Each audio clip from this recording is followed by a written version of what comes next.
मंडळी, ठरलं तर मग मालिकेत सध्या अर्जुन सायली साक्षी शिकरे विरोधात पुरावे शोधत असल्याचा सिक्वेन्स चालू आहे. त्यातच प्रिया अश्विनशी लग्न करून घरात आल्यामुळं सायली समोर एक वेगळंच आव्हान उभं राहिलंय. पण आता सायली अर्जुन या दोघांच्या अडचणी वाढवण्यासाठी मालिकेत आणखीन एक प्रसिद्ध अभिनेत्रीची एंट्री होणार आहे.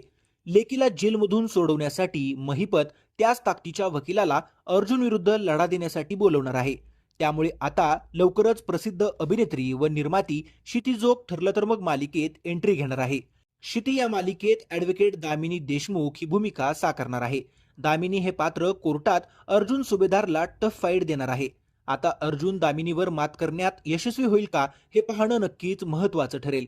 मालिकेत क्षितीची एंट्री प्रेक्षकांना 2 एप्रिल पासून पाहायला मिळेल. आता ॲडव्होकेट दामिनी देशमुखचा सायली अर्जुन कसा सामना करणार हे आपल्याला आगामी भागामध्येच पाहायला मिळेल. व्हिडिओ आवडला असेल तर लाईक करा आणि मालिका विश्वातील बातम्यांसाठी चॅनल सबस्क्राईब करा.